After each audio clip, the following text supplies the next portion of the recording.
Hello, hello, hello, and welcome. My name is Sabrina Victoria. This is Her Talk Show. I'm so excited to be here today. We are going to be talking all about wealth today. Wealth in your business, wealth in your bank account.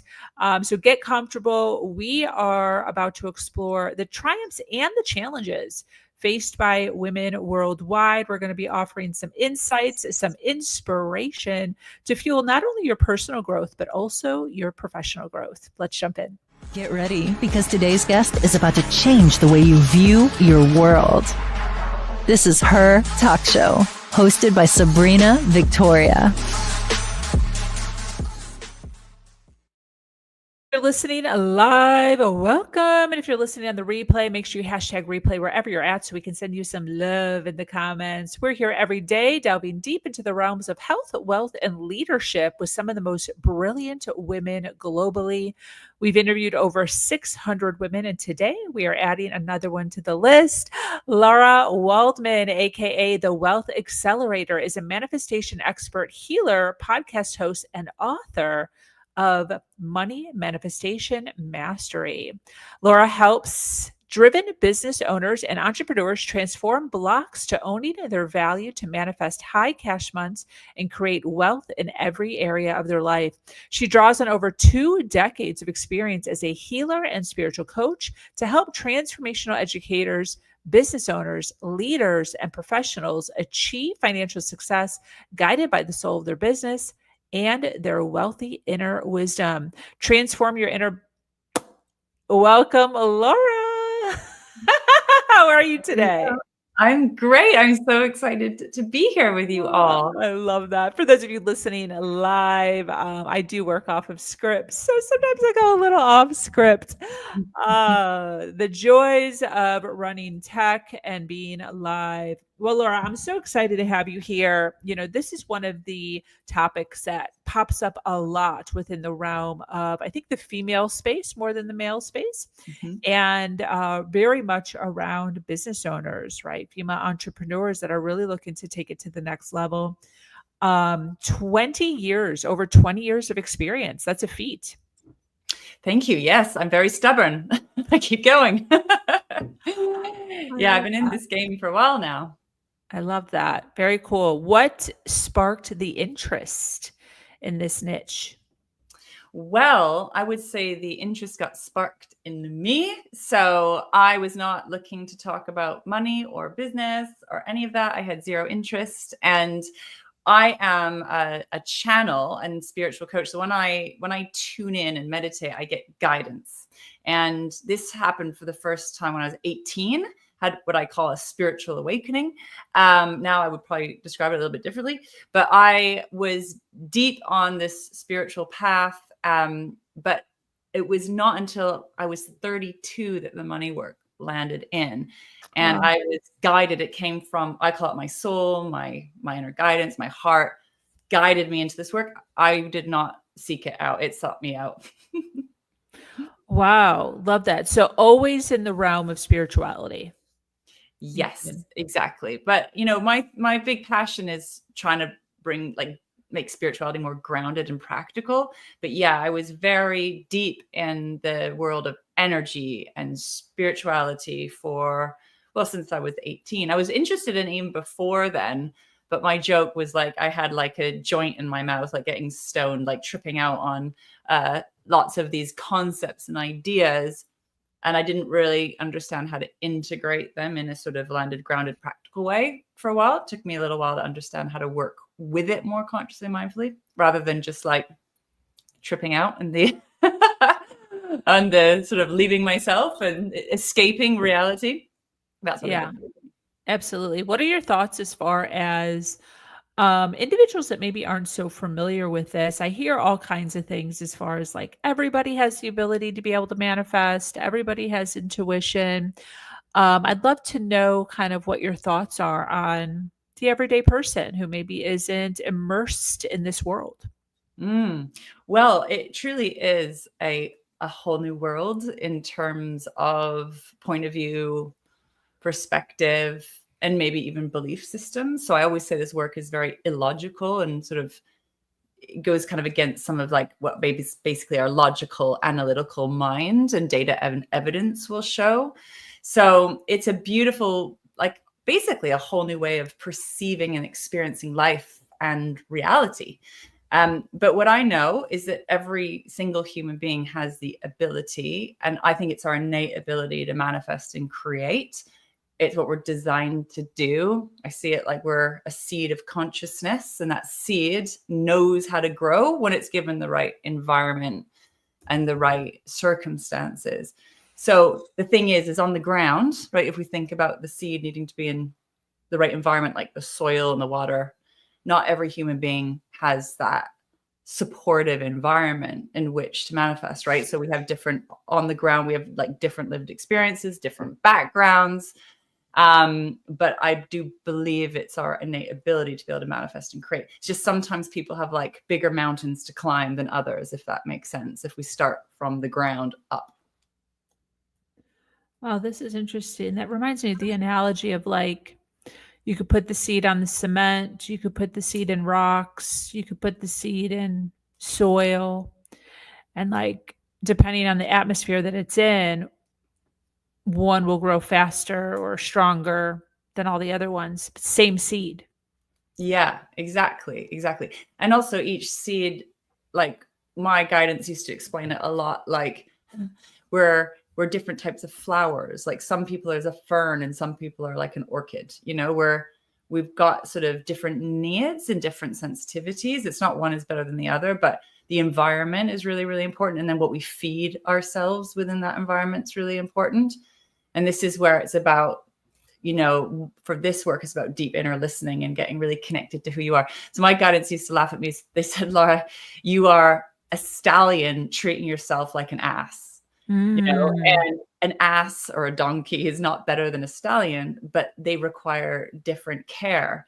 So, and they have different types of like resilience or different strengths and different weaknesses. The stallion is like a racehorse, needs like particular like feeding and care and nutrients. And that's what my system is like that. So I can go very fast in short bursts, but I also need like a lot of very specific care to thrive, right? So it depends whether you could look at different animals or different plants or different flowers. Not one is better than the other, but we need to like tune into what our unique essence needs to grow and thrive and blossom and become. Very awesome. Love that. I love the analogy of the stallion and the ass. And I also like how you are notating that one isn't better than the other. Yeah. They just need different care. Absolutely. Yeah. Definitely in the lineage of just everybody is who they are, but some people need to be handled differently. Love that. Yeah. I know you talk a lot about inner blocks and the Mhm. importance of transforming those. I'd love to kind of start with what is an inner block? Mm. And then how do we go about starting to transform those in order to like, own our own value and to begin to create some goodness for ourselves? Brilliant question. So I've obsessed about this for over 20 years because I believe from a very young age that like we have an innate ability to create, an innate ability to manifest. And I thought, well, if that's true, then how come we're not all manifesting all the time? Or how come I wasn't manifesting? So I kind of obsessed on my blocks and barriers and then have worked, I get a lot of real clarity when I'm working on someone else. I found it a little bit harder when I'm working on myself personally.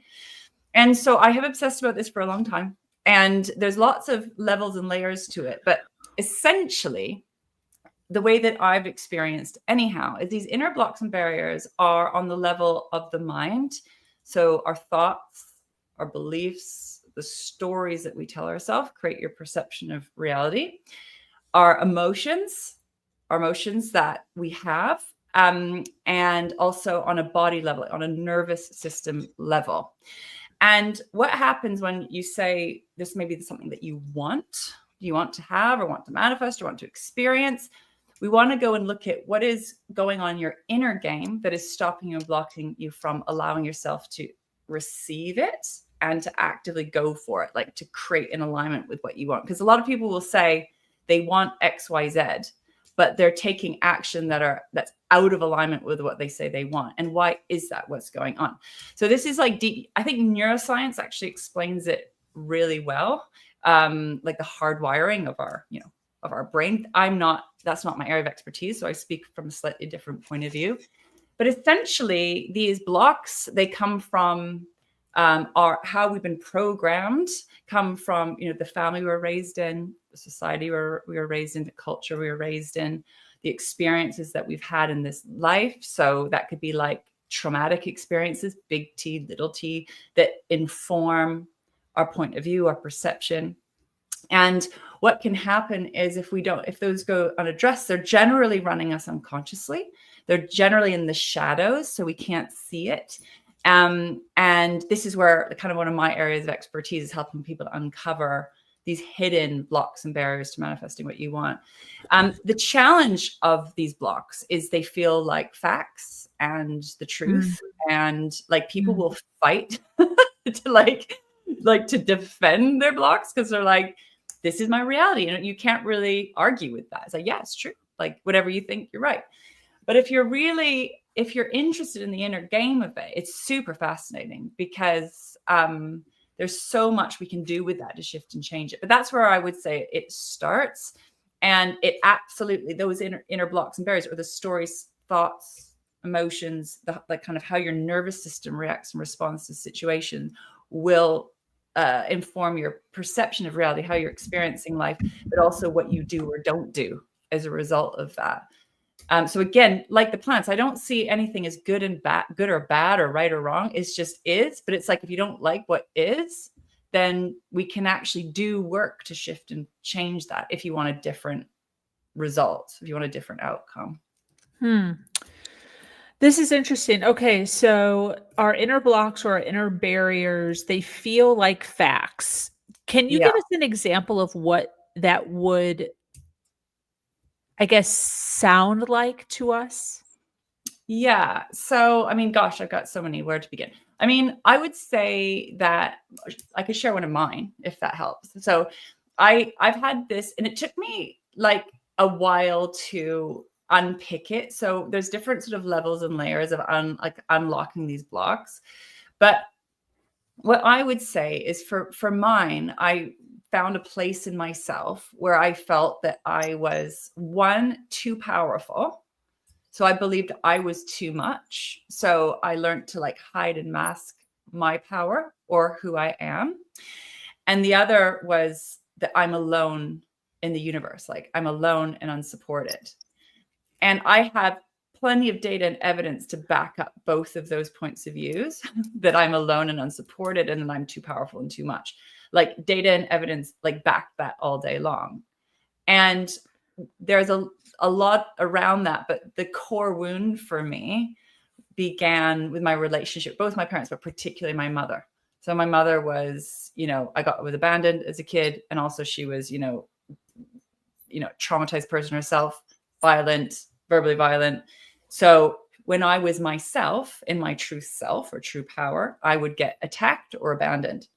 And then when you're abandoned by, your core like caregiver, it's like if your mother can abandon you and leave you, then like everyone's going to leave you and abandon you. So for me, this is going a bit deeper. But when I started I was like, what's stopping me or blocking me? What's stopping me or blocking me? It was these really core patterns that really shot me in the foot in terms of being able to actually take action, because I knew what I was here to do. I knew what I wanted, but my problem was avoidance, and like I'd go into shutdown and flight.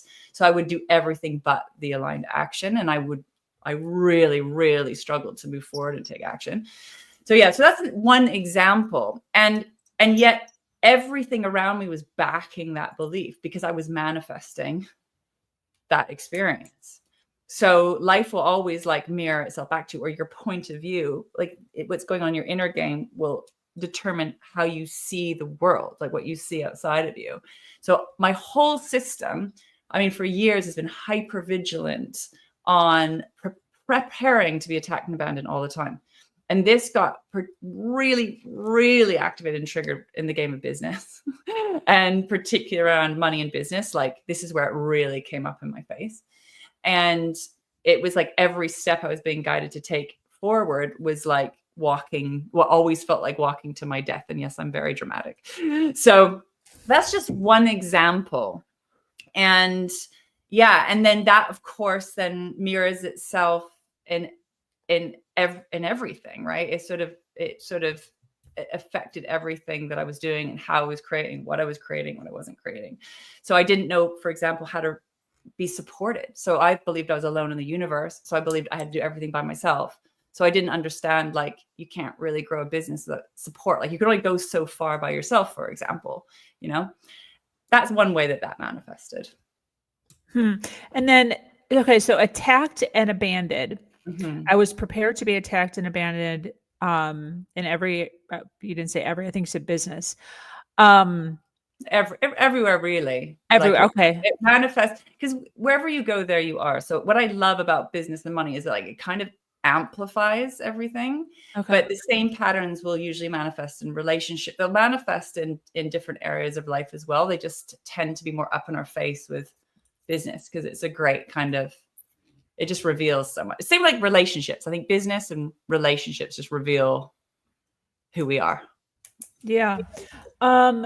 So coming from,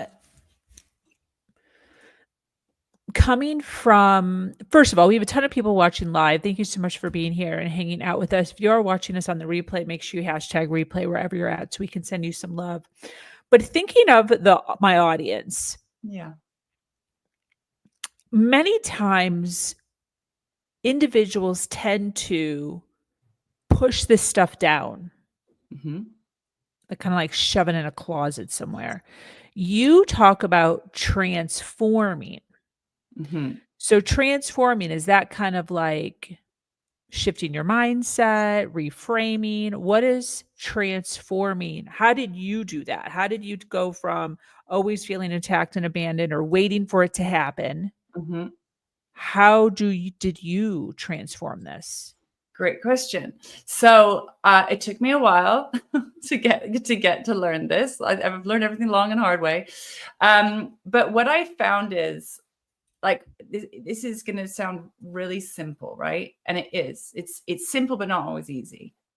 So what I would say is the number one thing that blocks people or stops people from manifesting what they want and who they are, essentially being who you fully are and moving forward and creating in alignment with that, is a feeling that you don't want to feel.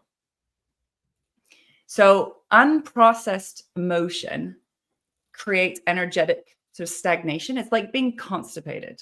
So you've got to build up, right? You got to build up a poop in your system, right? It builds up, builds up, builds up. You don't poop it out. It like backs up, right? It creates this sort of constipation and this stagnation and this sort of toxic waste that builds. And the same thing happens energetically. And we can have an energetic backup or energetic constipation. And that comes from unprocessed emotion. So, and I've learned this as a healer many, many years ago, when people came to me with like health, any kind of problem, health problem, business problem, finance problem. The inner game, the inner blocks of that is unprocessed emotion or unprocessed events.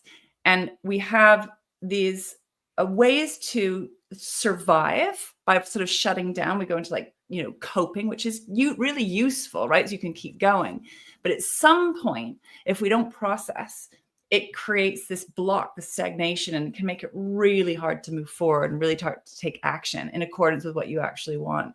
Mostly we take action from habit, right? Or we take action from maybe like we have to, maybe it's like kind of that survival place that we take action from.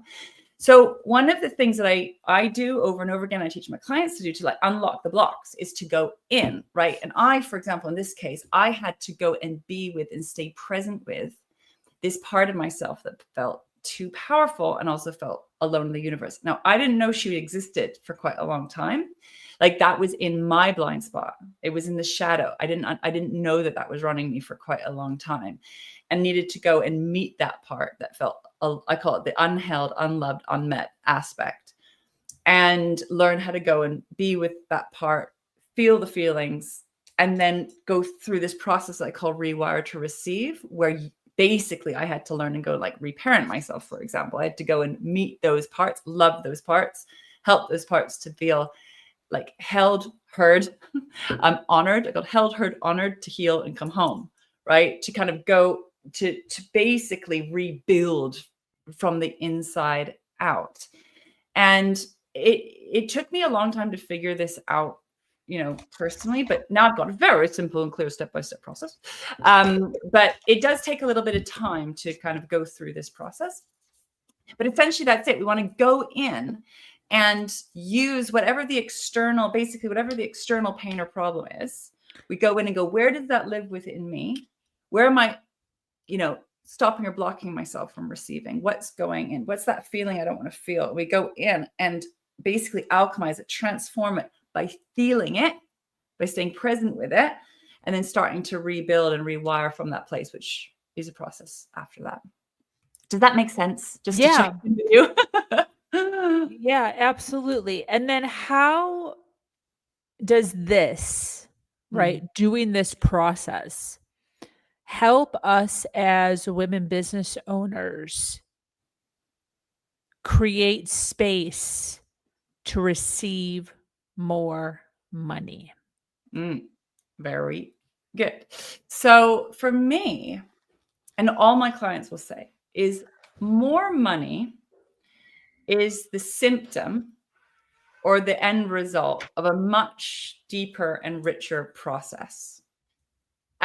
Money's great. Money's wonderful. But for me, when we're talking about wealth and true wealth, financial wealth is only one of the wealth pillars. Like, it's a really important one, but it's like a surface level symptom of a deeper, richer process of actually learning how to receive yourself, and really learning how to receive. When we're manifestation masters, what we are is the master at receiving all of life. And so what happens is we create anything that's not manifesting, anything that's not landing into your life. There's practical parts of it, but the inner game is actually where you've created separation between yourself and what you want. Like, you're not fully allowing it to land and be. So we see it as outside of us, right? That money is outside, that client is outside, that love is outside. And yes, technically that's true.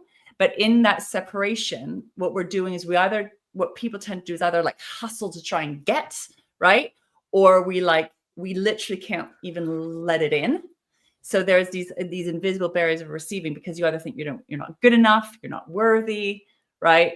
So this is all the inner game. Of course, there's practical, and this is what's really, really important to me, is that we bridge the practicalities, right, of how you actually make money through sales and products and offers and marketing, right? All the practicals are part of this, of course, but the inner game is really how you essentially feel safe to receive, hold your value, hold the value of who you are and what you do, hold the value of who you are and what you're offering, which is also about the big inner piece around this is feeling safe, really feeling safe to receive, feeling safe to have, feeling safe to hold, and to allow in.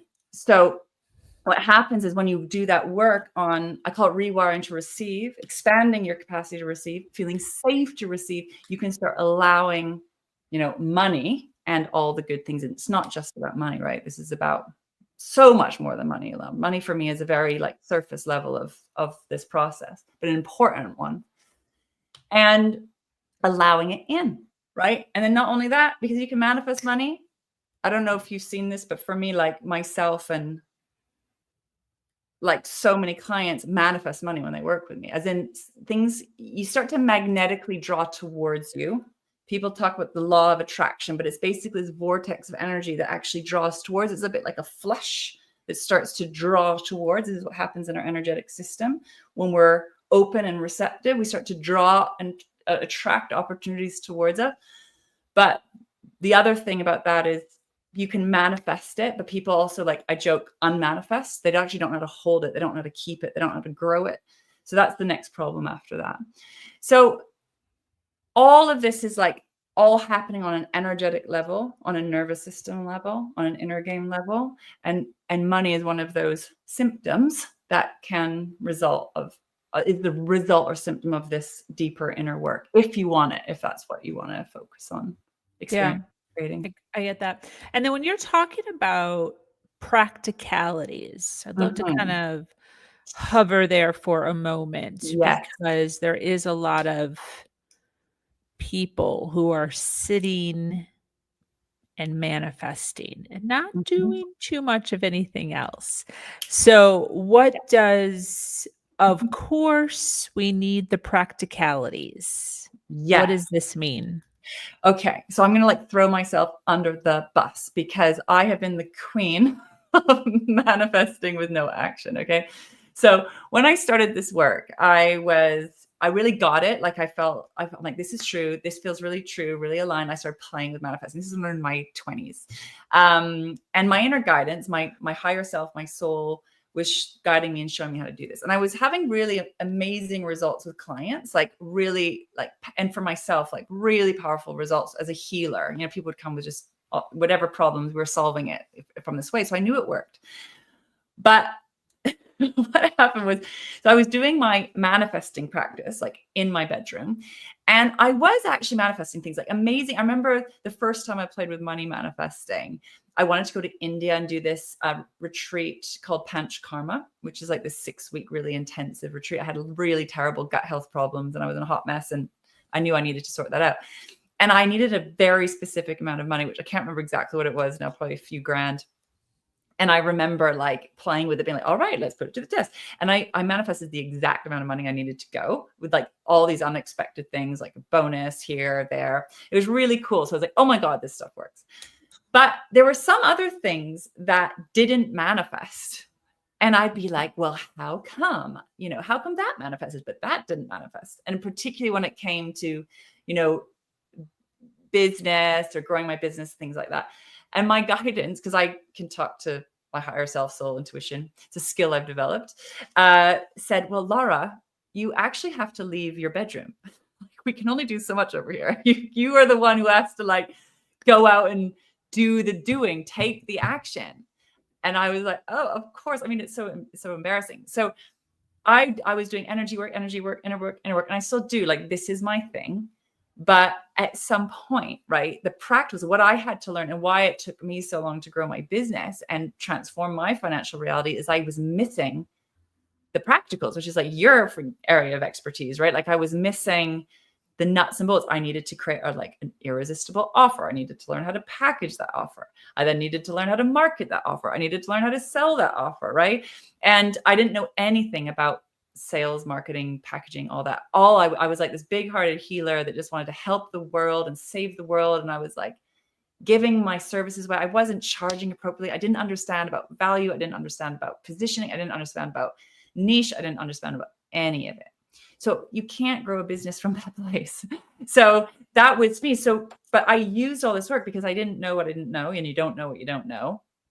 And I was rejecting the world of business. I was rejecting the world of money, and wanting to grow a business. I mean, it was completely mad, but I didn't know that at the time.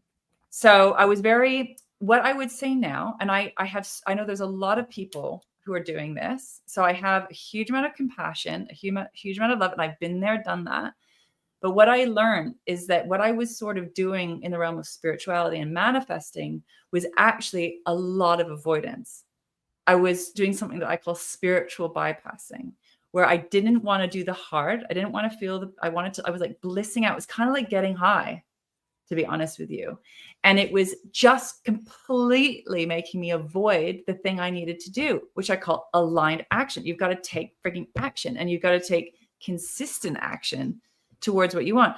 So there is a place where, and I do talk about this, where all the spiritual stuff, manifesting stuff, there's a lot of BS. There's a lot of misinformation. There's a lot of kind of distraction and a lot of wasting of a lot of energy with it. So it can be incredibly powerful when it's funneled and channeled in the right way, but it can also be, it's just like getting high. It's like taking drugs, and you're like kind of feel good, but you're not going anywhere.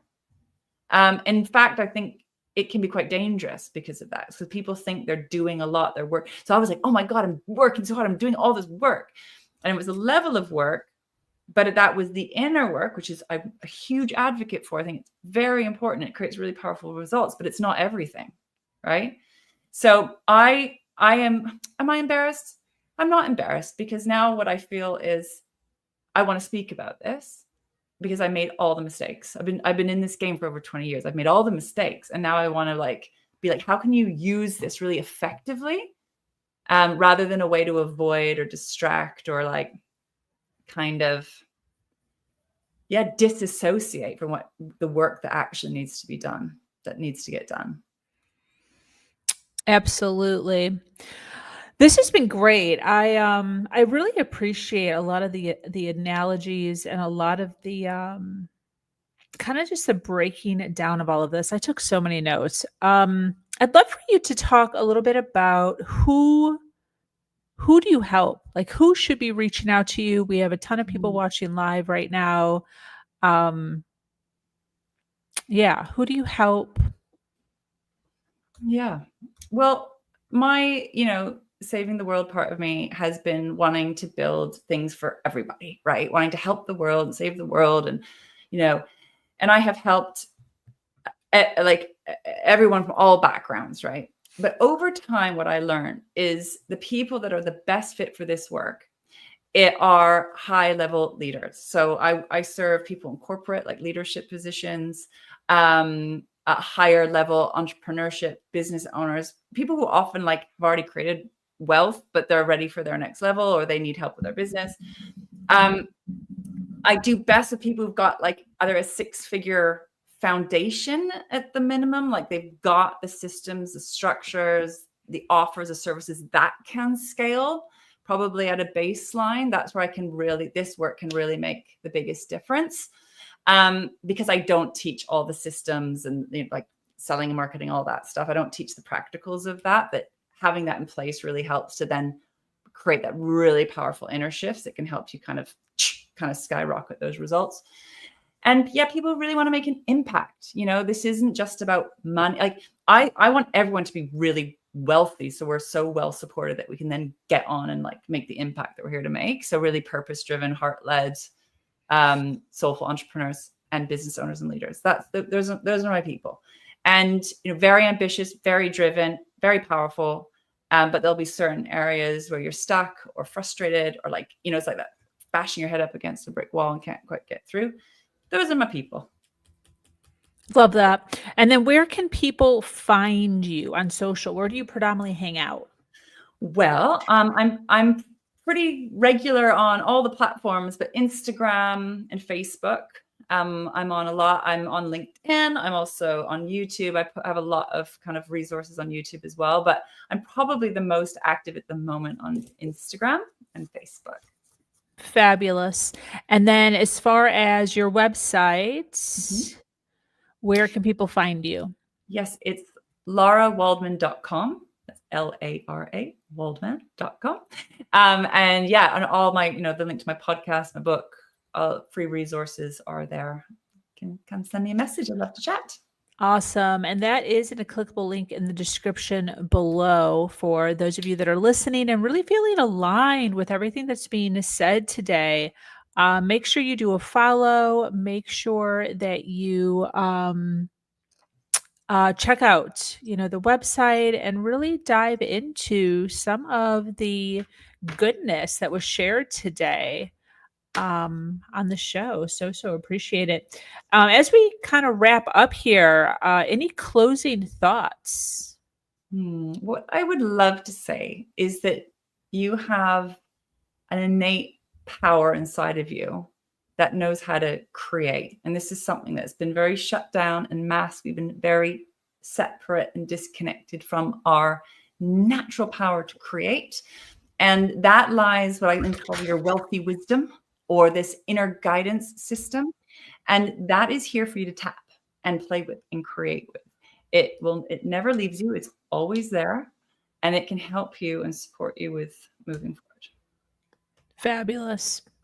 Well, this has been great. I so appreciate all the goodness that you shared, all the just little nuggets, all those little golden nuggets that so many of us are really reaching for and really looking to make a difference, right? Make a difference in where they are right now in their business and getting to the next level, taking that next step up. So, this brings us to an end of yet another incredible episode of Her Talk Show. Thank you, Lara, for giving us such a goodness today, your wisdom, inspiring us. To our dedicated listeners who are still hanging out with us, thank you so much for being here. Remember to follow, like, and share. Once again, I am your host, Sabrina Victoria, and I invite you to join our amazing community, Her Nation Global, where we continue to lift each other up every step of the way. That is also in a clickable link in the description below. So until next time, do something awesome.